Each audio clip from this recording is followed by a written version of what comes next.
Give me a B. Give me an A. Give me an M.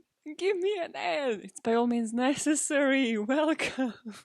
I hope I'm a better podcaster than Cheerleader, because God, that was god awful. Welcome to yet another episode of By All Means Necessary. It's a podcast. You know what a podcast is by now? It's 2021, and I started this one way too late for the podcasting standard, so I think you're all up to date. I don't have to explain it to you. This episode, listen, I really need you all to find me on the socials, on Twitter and Instagram, that BAMPod, or email me podbam@gmail.com what you think about this case, because it's driving me insane.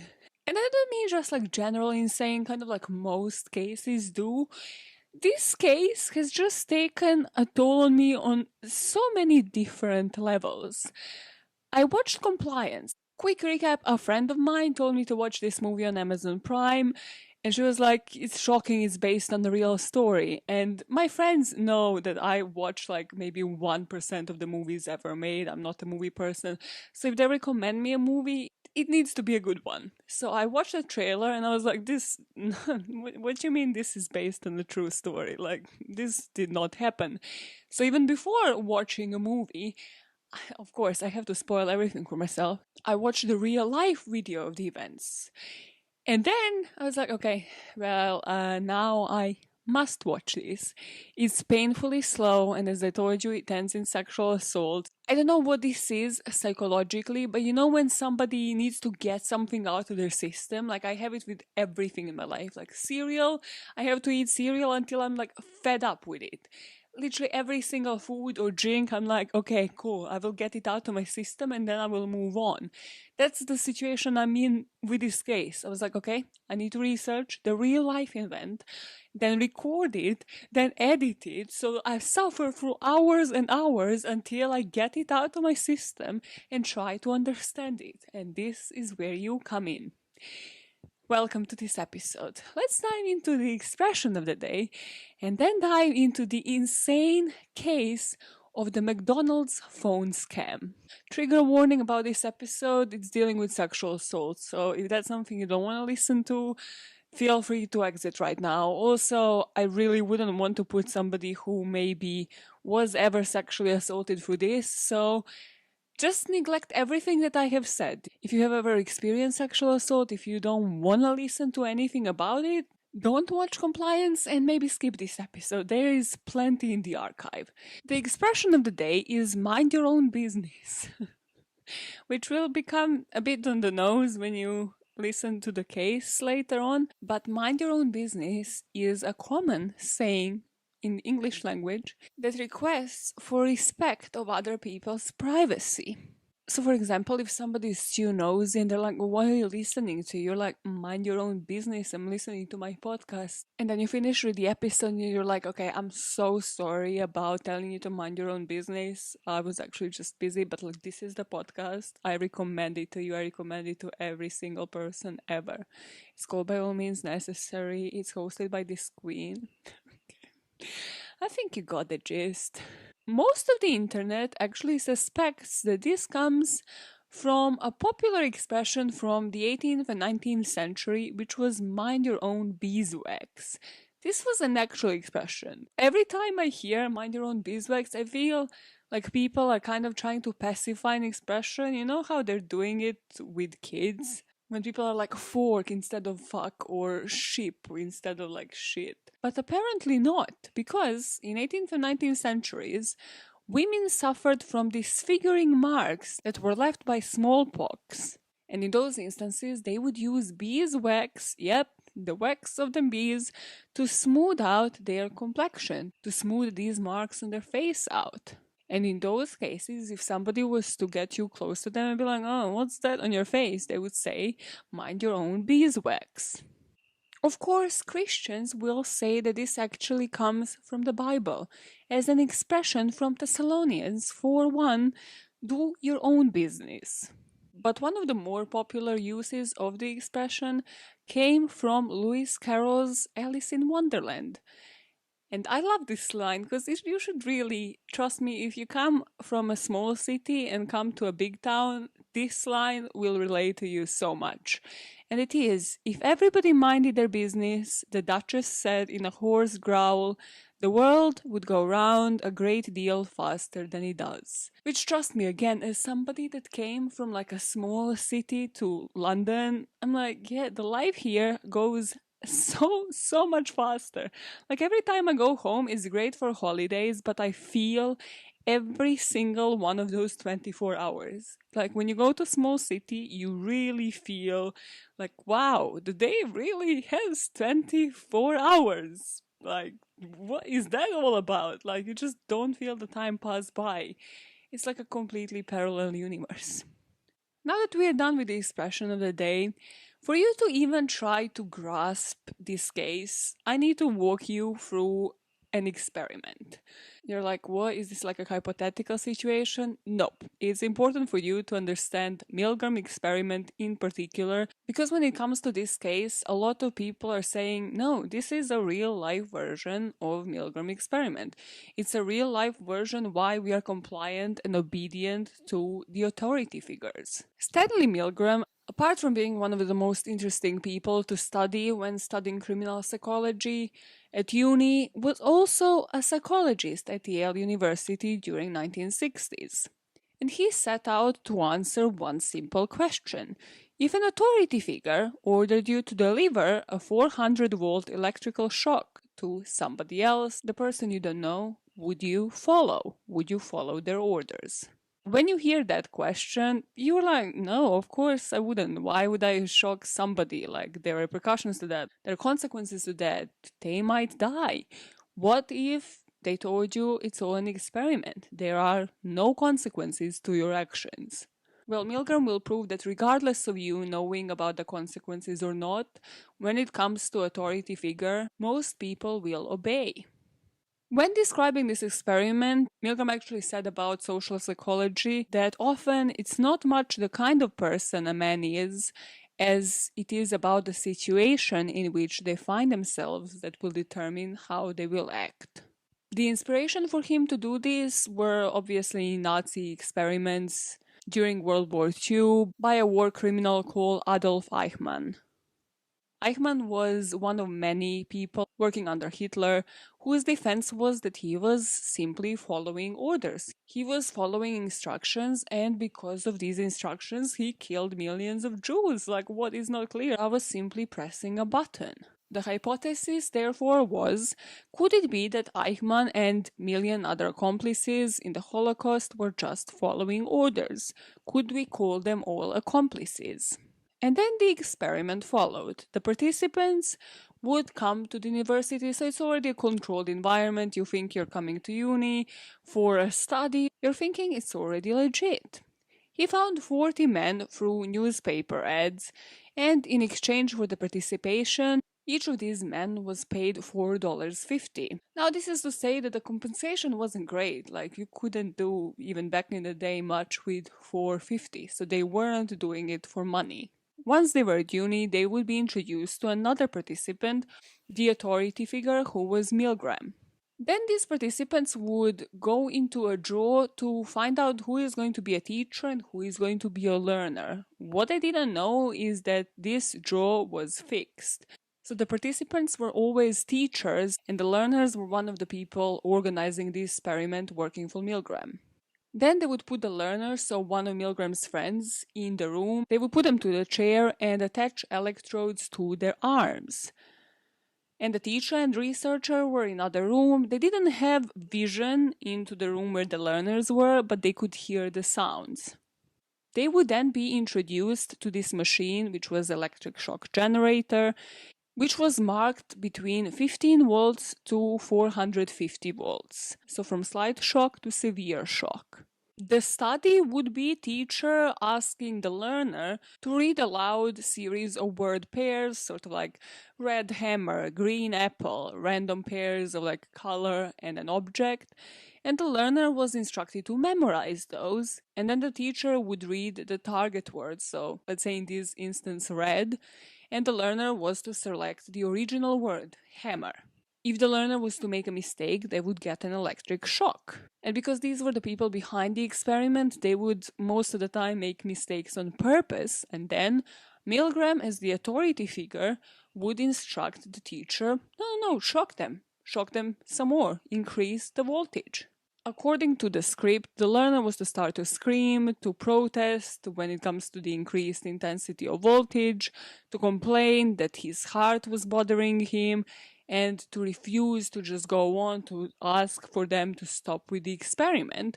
And again, according to the same script, Milgram was to say the following: either something like please continue, or the experiment requires you to continue, or it's absolutely essential you continue, or you have no other choice, you must go on. The catch was the learner wasn't actually getting electric shocks, as you probably guessed.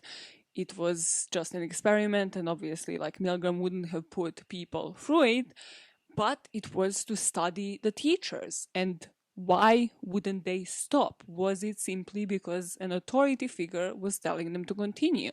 According to the script, once you instruct them with the 4 instructions that I have read out, and you were to ask questions as a teacher in that instance, you were just met by silence. When it comes to the results, Milgram himself was horrified by what this experiment revealed. He concluded that 65% of the subjects continued to inflict the shocks, even to the 450 volt level, so the highest voltage, despite the screams, the protests, the 330 level, like, which they shouldn't be going above, and the disturbing silence from the other end once the learner was completely silent. What frightened him the most was when the learner was silent after the 450 volts, so they didn't even hear the screams any longer. They had no idea what was going on behind the screen. They still continued to shock the subjects, even if they failed to respond. He expected the results to be 3% of the people giving the maximum shock. So when he realized it was 65% of the people, he was quite disturbed by the results. He had an explanation, though. He said it's one of the 2 instances in these social situations. The first one is the autonomous state, so people directing their own actions and taking responsibility for them. The second one is more important here, it's the agentic state.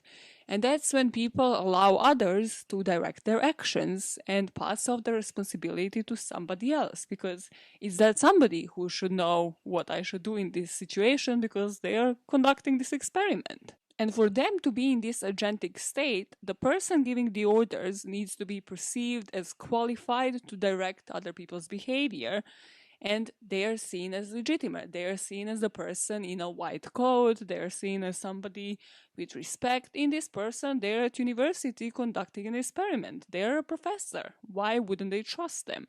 Or the second instance is that teachers in these cases believed that the authority is going to accept responsibility for whatever happens, kind of like they fought in Nazi Germany. They just thought it's somebody else's fault. They will not take fall for it. We'll go back to Milgram at the end of this case to discuss more about it when it comes to the motives and why these were his findings.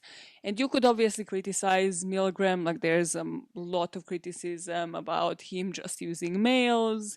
You know, how could you say this is a representation of the US or like any country as a whole? You know, what would happen if this experiment was to be conducted somewhere else? And again, we're going to talk more about that because I looked into that as well at the end of this case. But in today's story, we have this agentic state like you've never heard of it before. In 2004, at a Kentucky McDonald's, a scam call came through. The caller pretended they were a police officer, instructing the store manager to perform a strip search on an employee called Louise Ogborn. The strip search was to be performed under a pretext that Louise was stealing from a customer.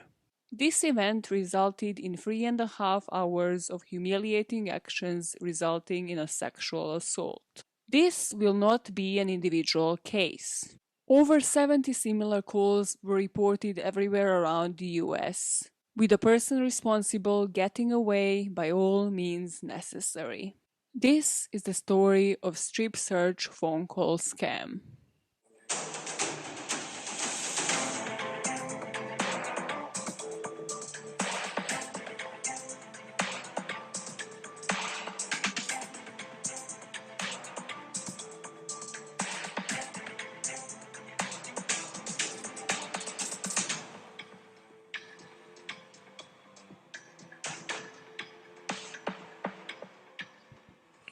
Every day you're like, Maya, what other choreography can you invent to that intro tune song? Listen, it's a facial one this time. It's a facial choreography.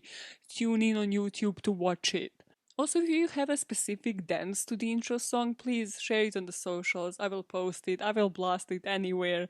If anybody has a better one than me boxing the last time, trust me, I'll share anything. I find the tune so catchy. Okay, now bringing the mood right down where it belongs with this episode. So, Louise Ogborn was working at the McDonald's in Mount Washington, Kentucky, and she was always that person that you would ring up when you need somebody to work an extra shift.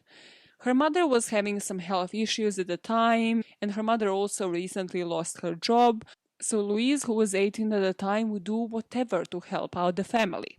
So on April the 9th, 2004, she was offered an extra shift during the evening rush at the restaurant, and she obviously said yes, like, I will be there. The next thing Louise remembered was being called into assistant manager's Donna Summers' office. Listen, if I have one job, one single job today, that is to make you hate the assistant manager Donna Summers with a passion, with a vim, with energy of a bull. Like, by the end of this episode, if you don't hate this woman as much as I do, I haven't done my job. That's it. No pressure, Maya. No pressure whatsoever. So Donna calls Louise into the office and tells her there's a police officer on the phone and they're saying you just stole from a customer. So Louise hears Donna on the phone saying, here she is, the girl you described. So this apparent police officer on the phone described there's this really young blonde girl. There was a customer that was there, and as she had a purse on the counter while she was ordering, Donna did steal some money from the purse. So Louise goes into the defensive mode saying, like, I haven't done anything wrong, like, you know me by now, I would never do that, I don't have it in me. To which Donna just responds, well, they just described you perfectly, so you're the only person fitting this description on shift. The options Louise had were submit to a strip search or be escorted to the police office. While still at the beginning of this call, Donna kind of tries to negotiate with Officer Scott on the other line, and she is saying, like, listen, I know this woman, like, she's always been honest, I never knew her to steal a single thing from this restaurant. But the officer on the other end of the line said he had a McDonald's corporate on the other line, as well as the store manager, and he mentioned their name. So Donna knew, okay, this was my manager. This is like a branch manager, so it's the person above me. He knows their name. He must be legit. Donna would also later say that she thought at this time that she heard police radios in the background. So Louis is thinking, okay, let's get this over with. This is extremely weird. Why is the police on the way? The nearby police station is like half a mile away. It's literally like a walk away. Why is this happening? But sure, I don't want to go into the police station. Just want to get this over with and continue with my shift. So the voice on the phone, known as Officer Scott, instructed Donna to instruct Ogborn to empty her pockets. Then the next was take her car keys and her cell phone and give it to Donna. The next was for Louise to remove all of her clothes, even her underwear, because this money, she could be hiding it anywhere. And this is the part that goes so slowly, and that's why compliance is such a great watch, because it's so painful to watch, because it's literally instruction per instruction. And at first you're like, well, okay, I mean, it's bizarre as hell, but, when you're thinking, okay, strip search, when you know as much as I know about like prison strip searches, yeah, they need to check certain body cavities. Yeah, you could be hiding drugs or like money anywhere. As much as it's illogical and bizarre and should never have happened, you can still kind of follow why a strip search would involve somebody getting naked and stripping naked. But yes, it should definitely happen only if somebody is being arrested. At the end of this, Louise is left without her clothes, without her car keys, and she is just left with this dirty apron that Donna kind of threw at her, and she's only left to cover with it. Because Officer Scott, on the other end of the line, instructed Donna to take the clothes, to put them in a plastic bag, and then to go outside of the restaurant, go into her car, leave the car unlocked, and leave that bag with the clothes so that they can examine it. This is when I started losing it, because I was like, in what universe would this have happened? And yes, if you have watched compliance upon my instructions on like any social media ever, what you have seen is about 100% true. It's just the aftermath that you will probably be unaware of. So sorry that I'm putting you all through this pain yet again. It's an important case to speak about. At this point, Sedona went out, left the clothes back in, and she returns and the restaurant is packed. It's one of those sit-in McDonald's and it's not a drive-through, it's a packed night. So everybody's sort of like, hey Donna, can you help? Like, can Louise come back? Like, we are cramped. We need all hands on deck. So Donna goes back on the phone and she's like, listen, it's a rush night, I hope you understand, but like, she can stay here, the police officers will come and then you can like take her in or whatever the hell, you can examine those clothes. And we can finish this up, like I need to go back to the restaurant to do my shift. But the person on the other end of the line said no, like you can't leave her by herself. Is there anybody else that can watch her? So Donna comes with a great conclusion that men can complete this action, they can fulfill these actions, and she goes and finds another employee at McDonald's at that time. This was 27-year-old Jason Bradley. Jason Bradley was 27, and he goes in and is kind of like looking at Louise like, what is going on? Why are you in an apron? Why are you naked? But obviously, probably there was like some attraction there. Also, this woman is just literally sitting only frontally covered by this apron. So he takes the phone and is like, kind of like, what is going on?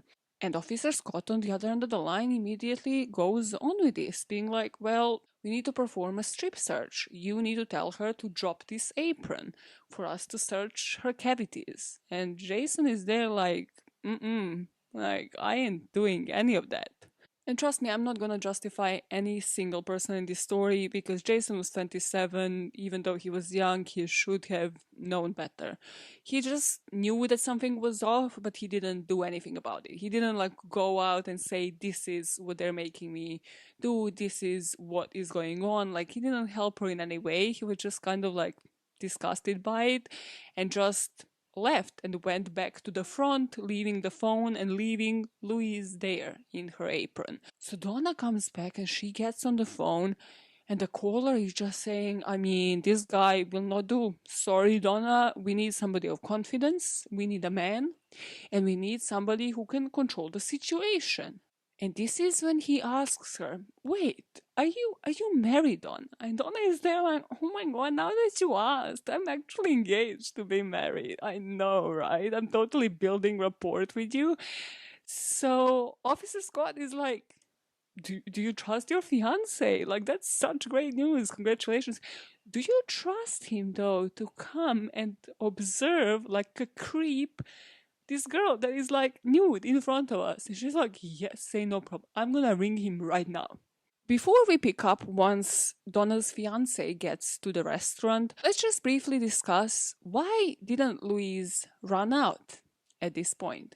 I can think of a couple of things that she will mention in this interview, but let's listen to her say it herself. Why couldn't you run out? I was naked. I was scared. I mean, any normal person in the situation, they wouldn't have ran out. You're convinced there's no way you could have done it? There's no way. Did you think about it? I wanted to so bad. I wanted to run. And you would have had to run through the restaurant. I couldn't have done that. I couldn't have ran out the back door. I couldn't have done anything. I couldn't bring myself to humiliate myself worse than I already was. As she says there, she has given in her keys, her clothes. She's only frontally covered with this apron. She would have to go through the restaurant. Like, she didn't have any other options, so she just chose to stay there because she didn't want to get any more embarrassed than she already was. This is when Walter West Nix, Donna's fiance, enters the plot. So Donna just rings him, he was at home, and according to him, Donna told him there is a girl in the office that was caught stealing, and I have a police officer on the phone who is accusing her of even dealing drugs, and police at the moment are searching her home. Now you're wondering why I didn't mention anything about anybody searching her home. That's again because it's a bogus information that Officer Scott just invented on the spot. But it will prove relevant once they started investigating this case because of how insanely creepily good this guy was. So remember how Louise was saying, like, I would have never stolen, like, all of that? Well, Officer Scott on the phone to Donna was saying, wait, no, I swear she has a family member that is involved in some shady business, in some drugs. And then Donna would like reiterate that to Louise. And then Louise was like, no, that's not like, that's my brother. And like, he doesn't do drugs anymore. So of course, this guy took the bait and said, no, actually, why the police is not on the way right now, why everything is delayed, is because we are searching her house. Her brother is dealing drugs. She must have started dealing drugs as well herself, because stealing, leads to drug dealing.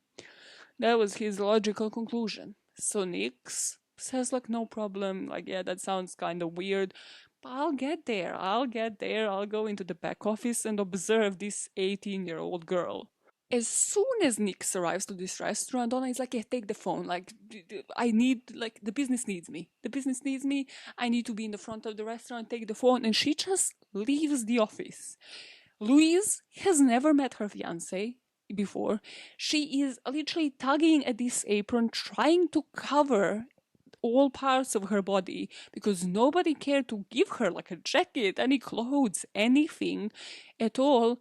And she's just like at the mercy of this caller and this new person that is now in the room with her.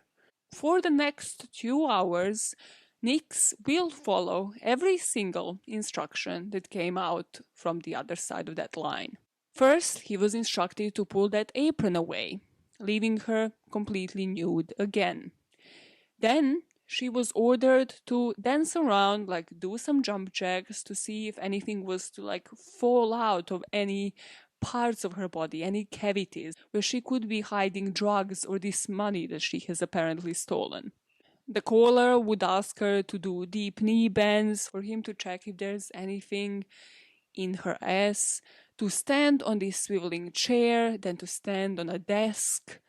If this wasn't awful enough, then he took the left turn because then it just started being a game. At this point, all pretenses about this even being about a strip search just fell through.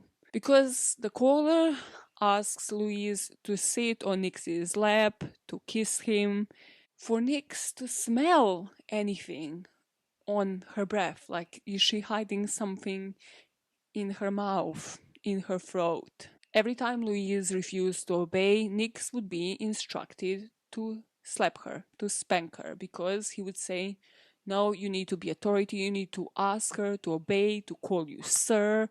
And then he would ask Louise to get on the phone, and then on the phone he would humiliate her and tell her, well, every time you would disobey as a child, what would your parents do? They would spank you, so he is going to do the same now. Now give him back the phone. Every time she would disobey, every time she wouldn't refer to Nix as sir, Nix was told to bend her over his knee and spank her violently over and over. At one point in this video, she was spanked for almost 10 minutes.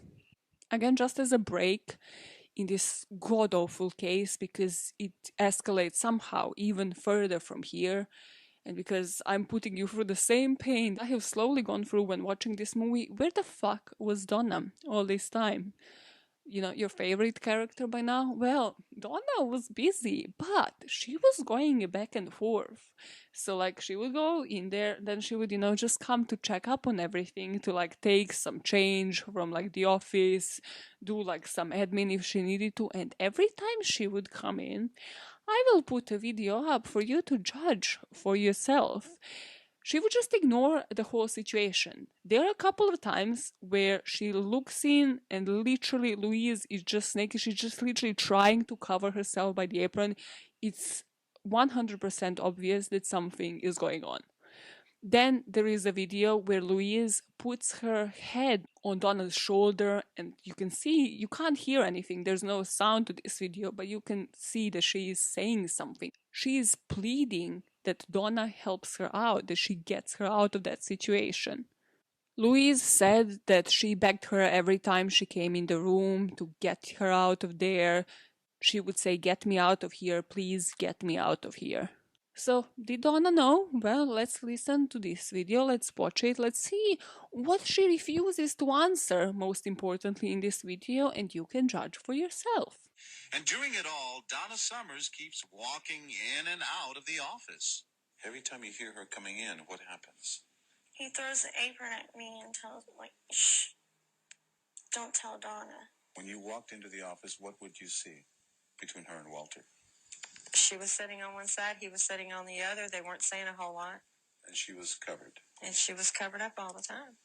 But there's at least one occasion when Summers comes in before Nix throws the apron over Louise. When we try to show Donna Summers the videotape. You say you didn't see her without her clothes on, but there she is. And you walk.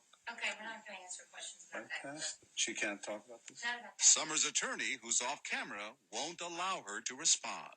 Why didn't you tell Donna at that point? I begged her every time she came in the room, get me out of here. Please get me out of here. Donna, please, please. I didn't do anything wrong. Please believe me. And she puts her head on your shoulder. And she told us she was saying to you, please help me. No, she didn't. It's not what she said. Couldn't you feel her head on your shoulder? I don't recall that particular incident. I don't. She says she's begging you to rescue her. She never said that to me. The worst scum of the earth. Scum of the earth. So you can judge based on what you've just heard. Did Donna know? Did she just turn the blind eye? Was she just too busy handling what was going on that she didn't notice any of these times of what was truly happening, that there was sexual abuse? Or did she just not give a fuck because she's a vile human being? Once Donna leaves one last time, we really find out that what comes next should have truly been prevented. After around 3 hours of this dehumanizing treatment, Nix, on the instructions of the person on the other end of the line, asks her to perform a sexual act, to give him a blowjob. After Louise does this, Officer Scott instructs Nix now.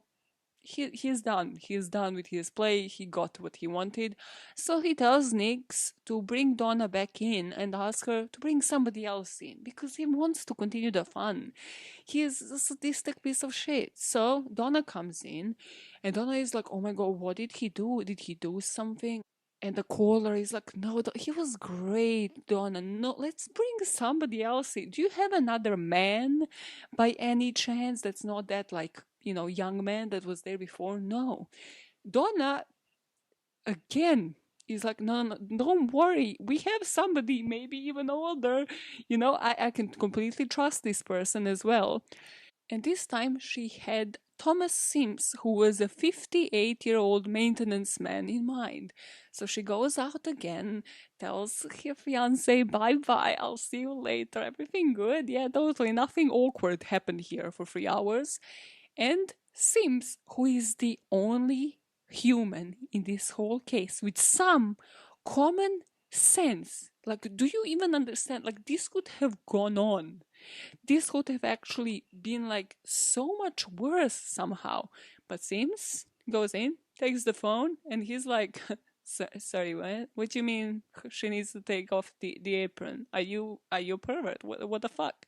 So Sims goes out, brings Donna in, and he tells her, this man is asking for her to drop her apron so I can see her without it. And I said, do what? And Donna is like, I have been had like nobody else has been had. This is unbelievable. And she kind of like looks towards the door like, oh my god, that means my fiance actually followed through with this. Surprise of the day. She has been scammed because even in this instance, Donna is human garbage who is truly just thinking about herself. She's like, oh my god, I don't need to break up with my fiance. Why, Donna? The two of you seem to be a perfect match. You seem to be deserving of one another. Why would you break up with him, Donna? I mean, clearly both of you fucking knew and ignored and sexually assaulted this girl. It's a perfect match. Get married, have children that are like this as well. Only after this, after Sims saves the freaking day, Donna decides 3 hours. I cannot express this enough. After 3 hours of somebody being put through sexual abuse, she finally decides, oh my god, why didn't I do this in the first place? Interesting. Why didn't I call my own manager? You know, the one that Officer Scott said he had on the other line. So, first of all, she drops the phone with the Officer Scott. She just hangs up. And then they do one thing that could have led somewhere. They dial an asterisk and 69, which will give them the number of the phone that called, and they note that down. So, okay, cool. They're at least doing something right now. And then Donna sits down and calls Lisa Siddons to check if her manager actually called the police. Surprise, surprise. Nobody. No, it wasn't a real police officer. I know. I know you're all gasping right now. You're all super surprised by this twist of events. Guess what? They managed to find a blanket in this office to put around Louise. Yeah, where was that blanket 3 hours ago as well? And they actually called the real police this time. That comes within minutes because, again, they were like a short walk away. They find Nix still lurking around, they arrest him on the charges of sexual assault and start investigating. So they ask Donna for the surveillance tapes, which she gives to them. And Donna only asked if she can watch the surveillance tapes herself. And she did with her attorney. Funny how she has the attorney on the ready. Seems like she has maybe repeated certain actions like these before, like some ignorance towards this type of crime. And then that night she broke off her engagement. It's truly, truly heartbreaking love story. My heart goes out to everybody involved, except from Donna and Nix. The nightmare that lasted 3.5 hours was finally over. Now we could say what is wrong with any single person that was involved in this case, but this happened in over 60 fast food restaurants around the US. The hoaxes started in 1992, but they continued, and by the end of 2000, there were more than a dozen. By the end of 2003, there were nearly 60 scam calls. After the investigation that I will go through in a second, detectives concluded that calls were all the work of one man. And this was based on his modus operandi of all of these calls being identical, of how they couldn't actually track the real phone that he was calling from or pinpoint the location where he was calling these fast food restaurants from. In November 2000, the caller managed to convince the manager of McDonald's in Kentucky to remove her own clothes in front of a customer who the caller said that they suspected of the sex offenses. And again, pretending they were a cop, they said that undercover officers are going to burst in and arrest the customer the moment that they were tried to molest this manager that they had on the line. And this manager said, well, I didn't call the police because I thought the police was on the phone with me. In May 2002, there was a girl celebrating her 18th birthday in McDonald's at Iowa, and she was forced to strip, to jog naked, again assume different poses that they told her to, at the direction again of the caller pretending to be police officer. In January 2003, assistant manager at Applebee's was put through an 1.5 hour long search of a waitress at the instruction of a caller. And the manager that searched her in this instance at Applebee's actually read the company memo warning about hoax calls just a month earlier. Later, he just told the police, oh, when it comes to sexual, so I actually forgot about that memo. Funny how my mind works like that when I have the opportunity to strip search one of my employees. Disgusting.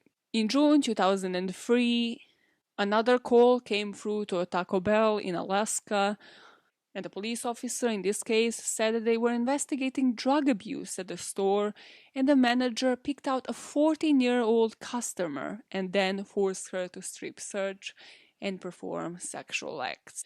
So by the time this caller phoned the McDonald's in April 2004, that is the location of this story, supervisors were scammed in at least 68 stores in 32 states.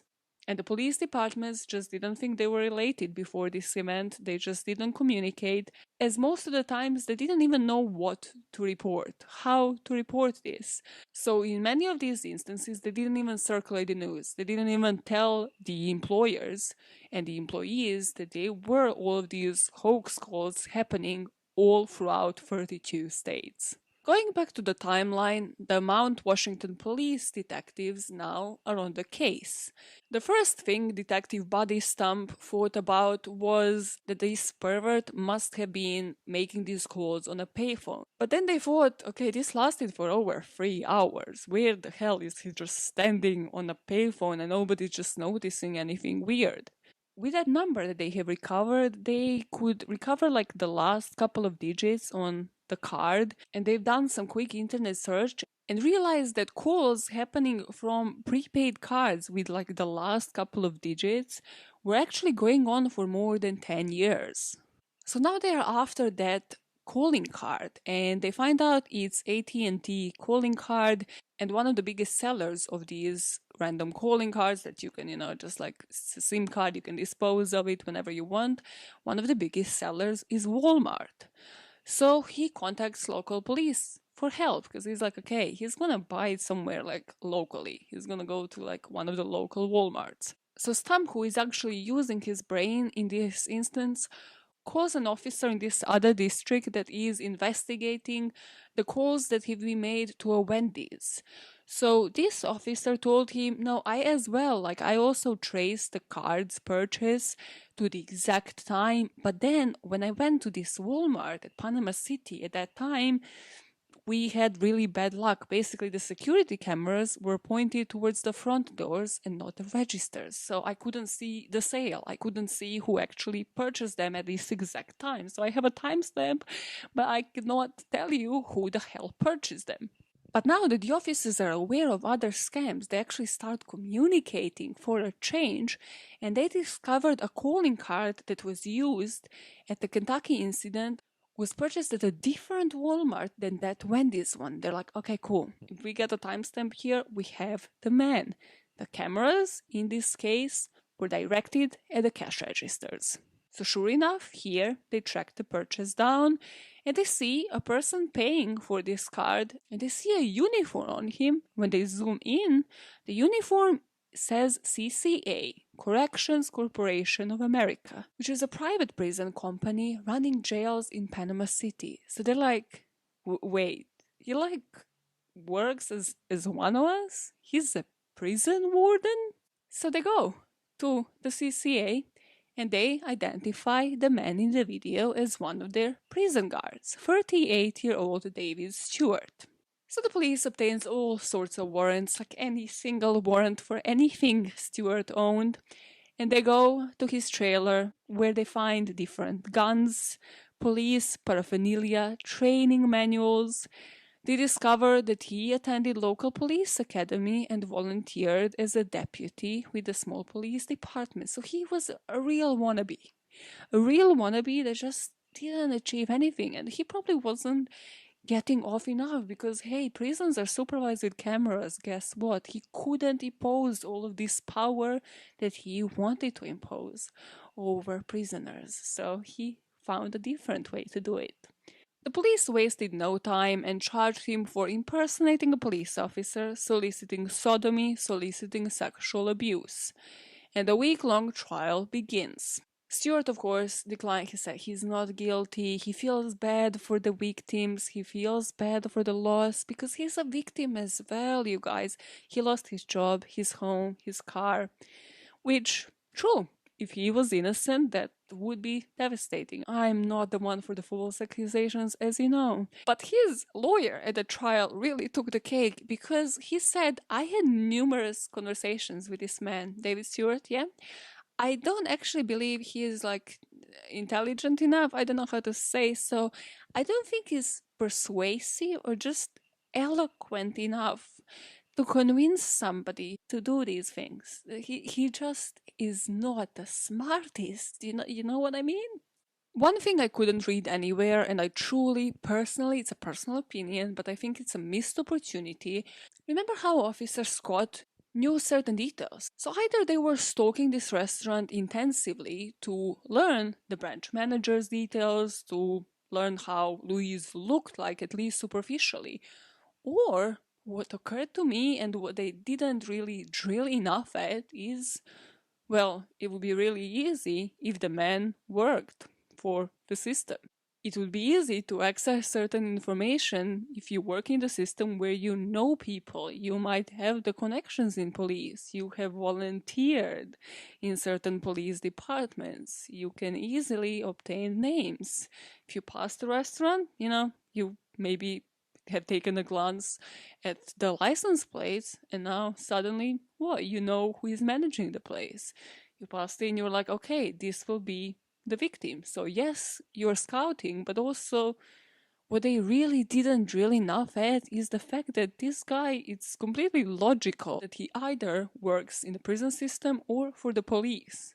During this trial, there was an apparent bombshell moment where detectives testified that they recovered a calling card from Stewart's home, and they said this particular card, is the ultimate proof because it has been used in the Burger King scam call in Idaho, the same restaurant where another female manager was given instructions to strip search a male employee in this case.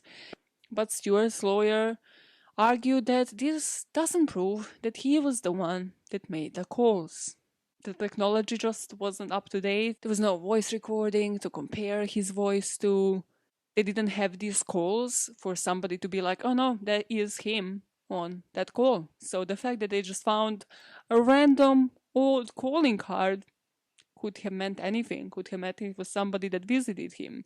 Could have meant he found it in a dumpster and, I don't know, returned it back home and kept a random calling card.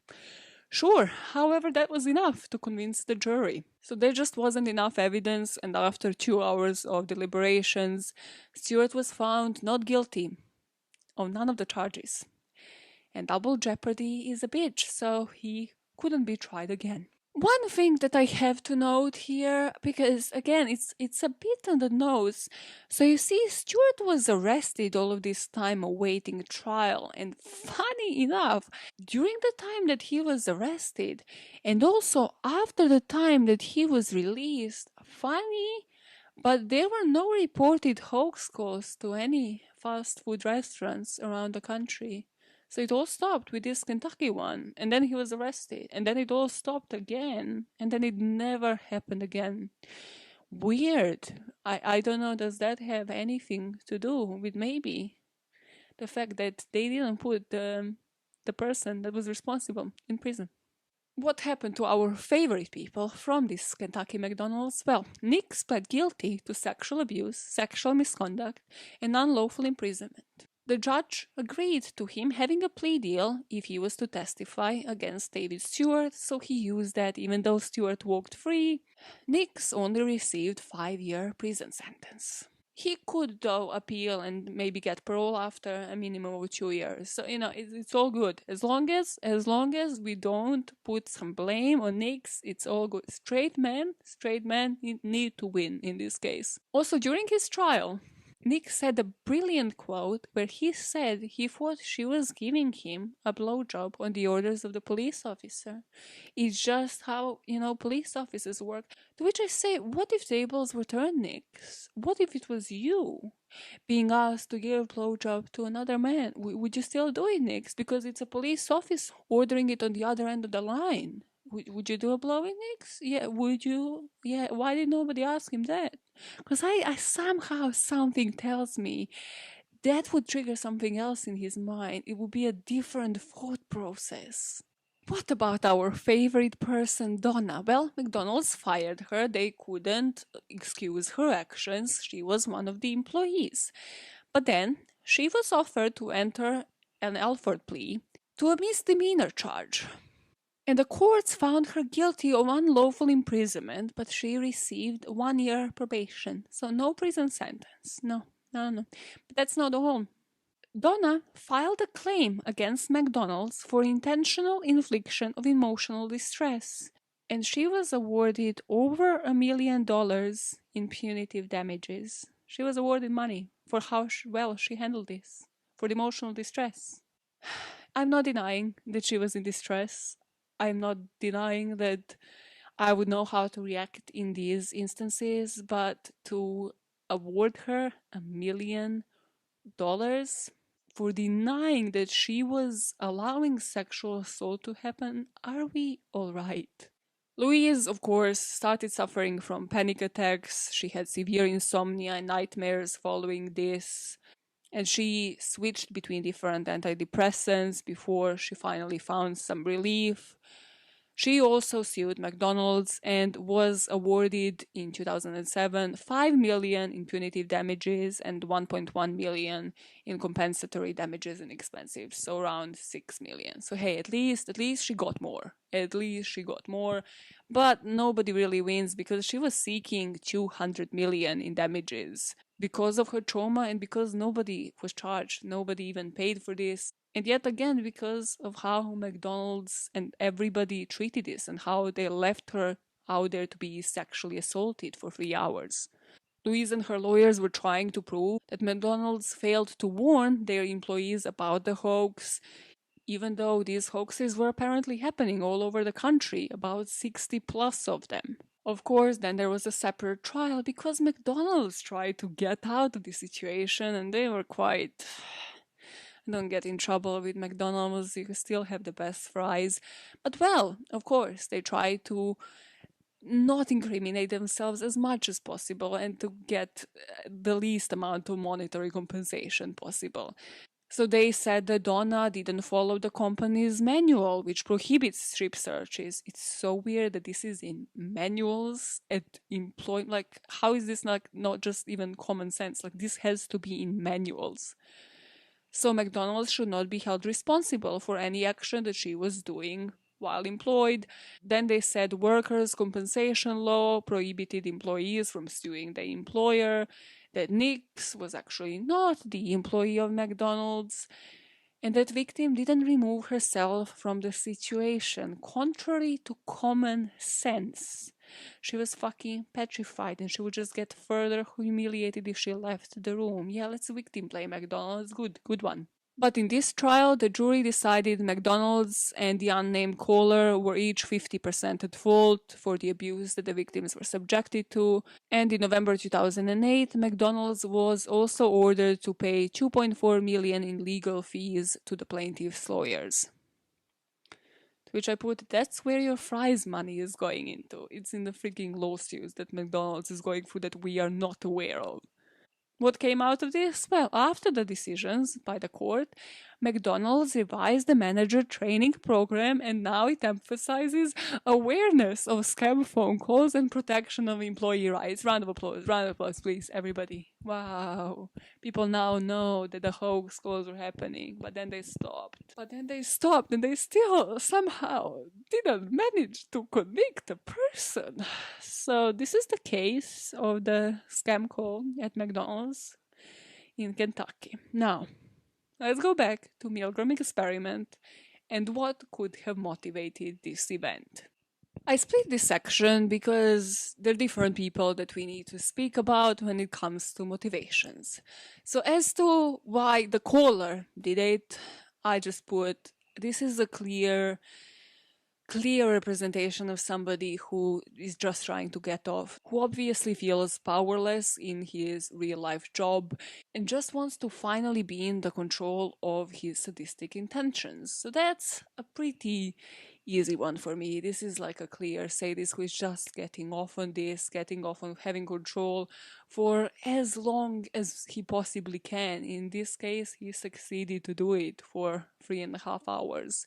Because David Stewart was never charged and because we don't know much about his childhood or anything like that, I can't go further into that, but let me know what you think on this one. I do believe that this guy was guilty and that he just got off scot-free. There was this clinical psychologist, Jeff Cardier, that said that Kohler's actions were likely a way to feed his godlike complex by manipulating the victims emotionally, physically, and sexually.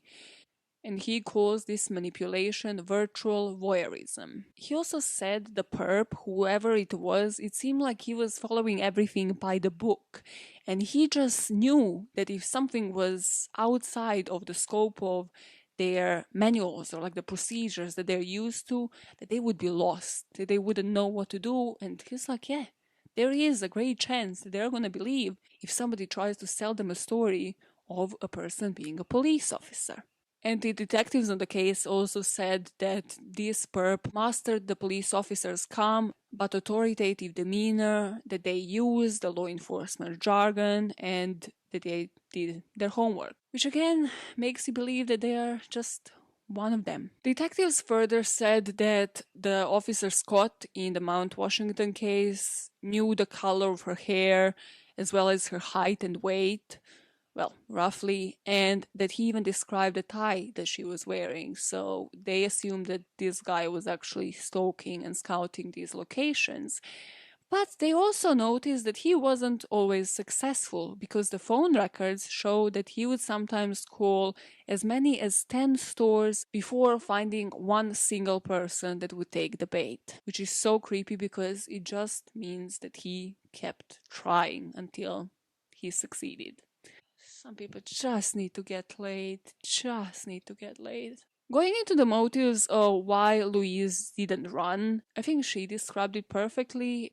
But what I'm gonna play to you now is a video of this clinical psychologist, Jeff Cardier, explaining that this could have been just an out-of-body experience. It just feels like she disassociated and just let it happen because she didn't know what else to do to help herself out. My soul just left my body. I just went numb to everything so that I could just survive. Clinical psychologist Jeff Gardier says Louise's reaction is not uncommon. It's almost an out-of-body experience. It's like they're standing right next to themselves as this whole thing is happening, and they can't do a thing about it. It's a nightmare where they can't wake up.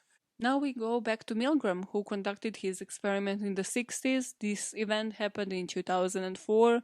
So the question really is, would this still happen today? And why? Because this event happened in the early 2000s. This is not like something that would happen in Milgram's time, or you would think it's not. In this case, the situation we have upon us again is something that Louise's therapist actually said, and that is that Louise followed orders because her experience with adults has been to do what she is told, because good girls, good people do what they are told. So going back to Milgram, what he has also looked at is that obedience to authority is ingrained in us. It's something that's ingrained in us all the way from how we are brought up. This means that people are more likely to obey orders from other people if they recognize that they are authority and if they realize their authority as morally or legally right. And as Milgram proved, he was in controlled environment. He was at university, so people trusted him the same way that would happen if this was in the school environment, in the work environment. Going back to his agentic state from the 60s, his conclusions were that physical presence of the authority figure dramatically increases compliance. In his experiment, the fact that he was a trusted Yale professor who was sponsoring the study led the participants to believe that the experiment must be safe. So here we can compare this to this guy saying he knows the branch manager. There was some trust built, and as you could see if you watch compliance, there was a lot of rapport building, which is just better represented in a movie, but there was a lot of this officer Scott just complimenting Donna to like, she's doing such a great job, she's just trying to keep this workplace safe, she's helping the police out. During the Milgram experiment, the selection of teacher and learner stayed random. Here again, there was nothing to have Donna or anybody else suspect that Louise wasn't chosen at random, that she was actually this criminal that they tried to portray her as. In Milgram's experiment, participants assumed that the experimenter was a competent expert. Here, everybody left in charge. The police officer on the other end of the line was an authoritative figure. And during the Milgram experiment, the shocks were said to be painful, but not dangerous. Here, at least for the first part of this strip search, they try to keep it logical, like, oh, we're just checking for cavities, different parts of your body. And then it just gets more and more morbid, where you can't even explain the actions you're doing, but somebody is just that far ahead that there is no reason why they should explain it, because they're just compliant at that point. It's the same thing where in Milgram experiment, the learner would just stop responding, but the teacher would still keep shocking them. As to the obedience rates, there have actually been cross-cultural studies done, and the US obedience rate is about 60%, which isn't that much different from like the foreign obedience rate, which is actually higher, almost 66%. But one question remains. If this was to happen today, would the subject still obey? And the answer to that is sort of yes. They were recent studies. In 2009, another psychologist, Jerry Berger, conducted an experiment at another university, Santa Clara Uni, and the results of this experiment revealed that the participants obeyed at the same rate they did when Milgram did it 40 years ago. This again is criticized because it's a similar experiment, but the maximum shock level here was 150 volts as opposed to 450, but still very similar to Milgram and still very similar results. During his experiment, though, given social support, many of the subjects refused to continue to administer shocks, and they suggested that social solidarity serves as the kind of defense against disobedience to authority. Kind of like in this case when Sims said like, oh no, I'm actually not standing this, and then everybody else was like, oh my god, yeah, this was a scam. He just came too late, and truly that 27-year-old boy could have saved everything, but he just didn't. He just continued with his shift and was like, well, somebody else is going to report this if it's shady. A French university conducted a study in 2012 and reported on it in a European Review of Applied Psychology. They actually put the context into a game show. So they wanted to test whether a game show host would have as much authority as a scientific experimenter. And what the results have proven is that, in fact, if anything, the percentage of people compliant is higher. It's at around 81% compared to 65% with Milgram. And plenty of psychologists argue that both external and internal factors heavily influence obedience, so anything from personal beliefs and just overall personality, but then there are obviously others that will argue that it's situational, that the situation that they are put in can sway how obedient they are in that particular instance. Then there was this random experiment by the BBC in 2017 where this woman is just walking around giving orders to people on the bridge. So she just walks around like with like a normal jacket, looking like a normal passerby, and then nobody listens to her. But as soon as she puts the high vis, one of those yellow jackets, and is just passing by, suddenly people do listen to like these bogus claims that she is saying, like, this bridge is closed off, or like, you can't step on this line of the road. And it's just so bizarre. It's literally like 3 minutes of the dumbest experiment, and you still think like, why? Why would we obey somebody just because they're dressed as an authoritative figure? In 2012, two different psychologists, Alex Haslam and Stephen Reicher, published this essay, and their essay suggested the degree to which people are willing to obey depends on two different factors. One is how much the individual actually agrees with the orders, and the other one is how much they identify with the person giving the orders. So here you could really say, well, Donna kind of seemed to have just ignored everything that was happening. Otherwise, why not answer a couple of questions, Donna? Why not answer those tricky ones? And also, well, she built rapport with this person. She thought it was the authoritative figure. She thought it was a police officer. She had no reason to suspect them. And finally, what this retired FBI special agent, Dan Yablonsky, said is, especially when it comes to these instances, like fast food restaurants, this person behind the calls, whoever he was, whether it was Simmons or not, knew that it's customer service. These people are literally trained to say and think, can I help you? How can I help you? We as humans are trained to do so, especially if you work in customer service.